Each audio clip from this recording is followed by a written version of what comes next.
Shalom, bersyukur kita bisa bertemu lagi dalam kasih Kristus. Saya senang sekali bisa untuk membagikan firman Tuhan sebagai bahan santapan rohani atau renungan bagi saudara sekalian.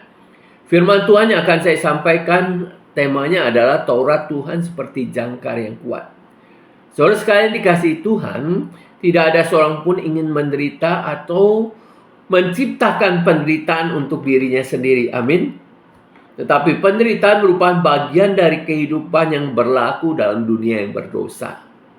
Karena itu kurang realistis kalau kita orang Kristen membayangkan bahwa dari iman mereka dengan sendirinya akan membuat mereka terbebas dari penderitaan.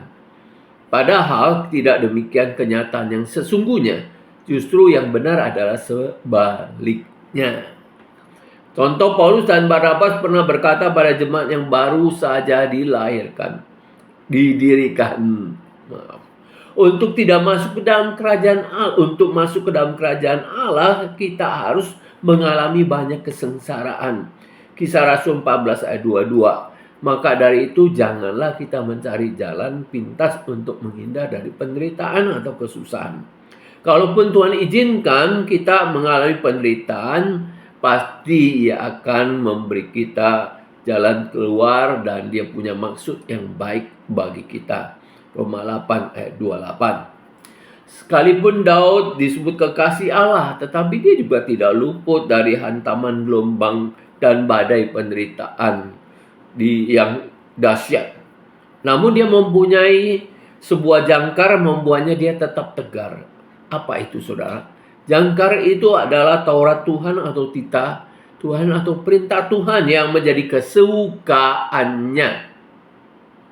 Sehingga kesengsaraan tidak dapat menggoyahkan imannya ataupun membinasakannya.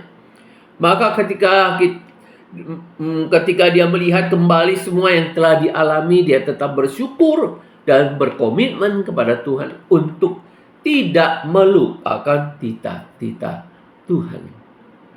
Kita bisa baca dalam Mazmur 119 ayat 92-93. Aplikasi bagi kita.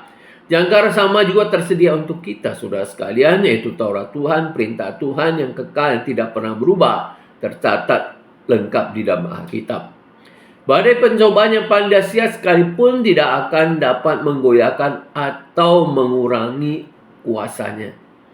Bila kita mengadakan jangkar itu meneladani Daud yang berkomitmen untuk mentaati perintah Tuhan, titah Tuhan, maka kita akan merasa kuasa yang mengalir kepada kita seperti gelombang laut yang jauh lebih kuat daripada segala kekuatan yang menyerang kita dari luar.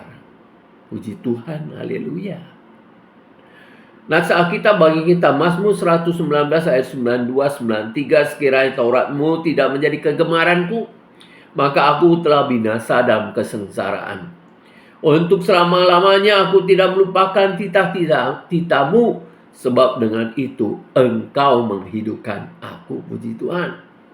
Mazmur 1 ayat 2-3, tetapi yang kesukanya hanya pada Taurat Tuhan dan merenungkannya siang dan malam. Ia akan menjadi seperti pohon yang ditanam di tepi aliran air, berbuah pada musimnya, daunnya tidak akan layu dan semua dikerjakan akan berhasil. Roma 8 ayat 28 kita tahu bahwa segala sesuatu bekerja bersama-sama untuk kebaikan bagi mereka yang mengasihi Allah, yaitu bagi mereka yang terpanggil sesuai dengan rencana Allah. Amin. Haleluya. Selamat beraktivitas. Tuhan Yesus memberkati saudara. Immanuel.